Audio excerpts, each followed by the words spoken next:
नमस्ते बच्चों।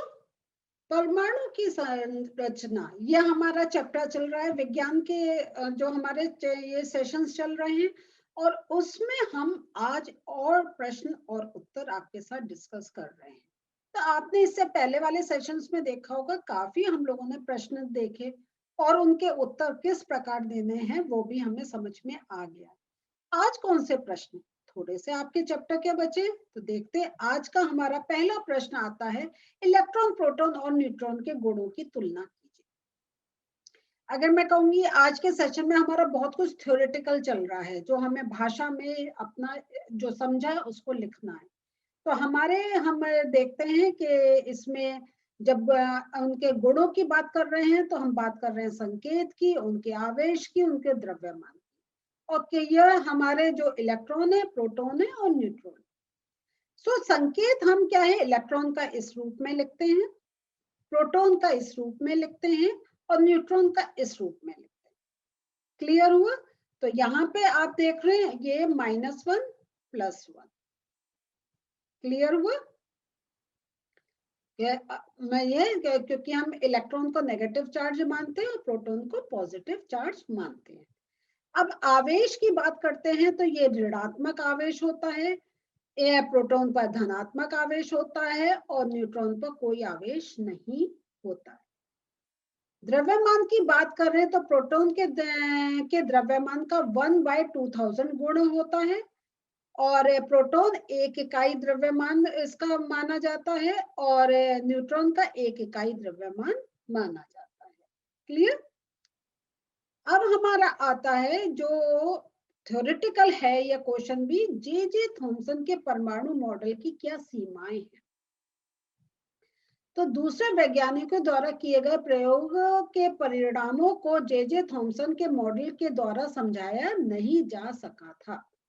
तो ये हमने ये देखा कि जो थॉमसन के परमाणु मॉडल था, तो जो और वैज्ञानिक रिसर्च उस पर कर रहे थे और जो उनके प्रश्न उठ रहे थे, वो जो जे थॉमसन ने अपना परमाणु मॉडल दिया था उससे सॉल्व नहीं कर सकते थे। और जे थॉमसन ने क्या मॉडल दिया था, याद है? सोचिए कि उन्होंने माना था कि जो कोई परमाणु का हमने क्या देखा था, वो स्ट्रक्चर एक ऐसा है जैसे या तो केक से उन्होंने कंपेयर, या एक जैसे आपकी बुक में तरबूज था, और जो इलेक्ट्रॉन्स है वो जैसे तरबूज के बीज या केक पर आपके जो ये ड्राई फ्रूट्स जैसे हम डेकोरेट कर देते हैं, है ना। और जो पूरा एक, अगर हम तरबूज का एग्जांपल लें या केक का भी लें, तो जो बेस है वो पूरा एक प्रोटॉन से भरा हुआ है। तो ये था कि उनको जो और एक्सपेरिमेंट्स हो रहे थे उनको इस मॉडल के हेल्प से नहीं समझाया जा सकता। बोर के परमाणु मॉडल की व्याख्या कीजिए। बोर के अनुसार इलेक्ट्रॉन केवल कुछ निश्चित कक्षाओं में ही चक्कर लगा सकते हैं, जिन्हें इलेक्ट्रॉन की विविक्त कक्ष कहते हैं। जब इलेक्ट्रॉन इस विविक्त कक्ष में चक्कर लगाते हैं तो उनकी ऊर्जा का विकिरण नहीं होता है। यह कक्षाएं आपकी KLMN या संख्याओं में 1, 2, 3, 4 के द्वारा दिखाई जाती है।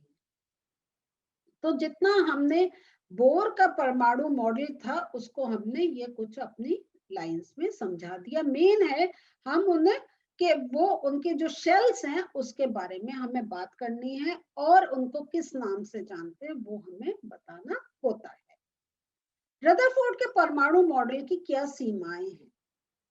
रदरफोर्ड के अनुसार इलेक्ट्रॉन नाभिक के चारों ओर वर्तुलाकार मार्ग में चक्कर लगाते हैं, परंतु वर्तुलाकार मार्ग में चक्रण करते हुए इलेक्ट्रॉन का स्थायी हो पाना संभावित नहीं है, क्योंकि कोई भी आवेशित कण गोलाकार कक्ष में त्वरित होगा। त्वरण के दौरान आवेशित कणों से ऊर्जा का विकिरण होगा। इस प्रकार स्थायी कक्ष में घूमता हुआ इलेक्ट्रॉन अपनी ऊर्जा विकिरित करेगा और नाभिक से टकरा जाएगा। इस प्रकार परमाणु अस्थिर होगा, परंतु हम जानते हैं कि परमाणु स्थायी होते हैं।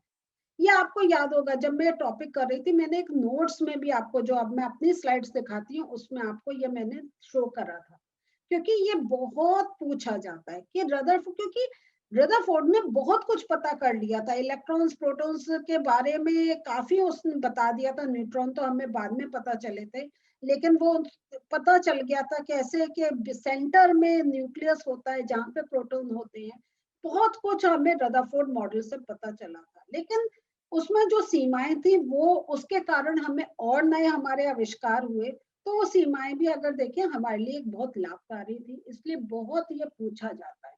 और इसमें पूरा ये थोड़ा सा आपको समझने के साथ थोड़ा याद भी करना होगा कि हम कैसे त्वरण की बात कर रहे हैं, हम ऊर्जा विकिरण की बात कर रहे हैं, ये सब। लेकिन आप बस ये समझ लीजिए कि जब कोई चक्कर में ऐसे कोई चीज चक्कर लगाती है तो त्वरित होती है, और त्वरित होने के कारण वो अपने अंदर से ऊर्जा एक उसका विकिरण करती है। ये मेन कॉन्सेप्ट है, ये कर लिया आपका आंसर तैयार।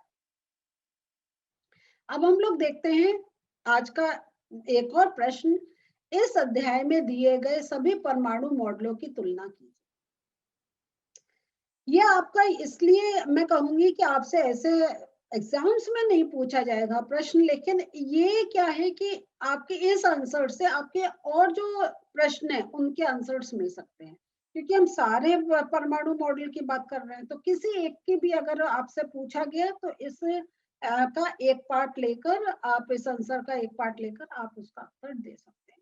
तो J Thomson model, J Thomson के मॉडल के अनुसार किसी भी परमाणु में इलेक्ट्रॉनों की संख्या के बराबर होती है। इसी कारण धनात्मक आवेश ऋणात्मक आवेशों में से संतुलित रहता है और परमाणु वैद्युत रूप से उदासीन होता है। तो आपका एक प्रश्न आ गया कि परमाणु वैद्युत उदासीन क्यों होता है, तो आप इसमें सबका पार्ट लेकर आप आंसर दे सकते हैं। आगे हम पहले इस आंसर को ही डिस्कस कर रहे हैं। एक मॉडल के अनुसार परमाणु का संपूर्ण द्रव्यमान धन आवेशित कणों के रूप में एक गोले के रूप में होता है। इनके बीच बीच में ऋण आवेशित कण धसे होते हैं, है ना। तो ये हमारा एक इसका आया। अब रदरफोर्ड परमाणु मॉडल का क्या था? रदरफोर्ड के परमाणु मॉडल के अनुसार परमाणु के केंद्र धनावेशित होता है, जिसे नाभिक कहा जाता है। एक परमाणु का लगभग संपूर्ण द्रव्यमान नाभिक में होता है। इलेक्ट्रॉन नाभिक के चारों ओर वर्तुलाकार मार्ग में चक्कर लगाते हैं। नाभिक का आकार परमाणु के आकार की तुलना में काफी कम होता है। सॉरी, ये कम है, काम नहीं, ये आ की मात्रा गलत टाइप हो गई है, कम होता है, ठीक है। तो यहाँ पे आप देख रहे हैं, तो यहाँ एक जो ये तो हमें मालूम है कि इलेक्ट्रॉन वर्तुलाकार मार्ग में चक्कर लगाते हैं। और ये एक चीज जरूर याद रखिएगा कि नाभिक का आकार जो है परमाणु के आकार की तुलना में काफी कम होता है, और आपकी बुक में वो पूरा एक वैल्यू भी दे रखी है, तो वो भी अगर आप लिख देंगे आंसर में बहुत अच्छा होगा।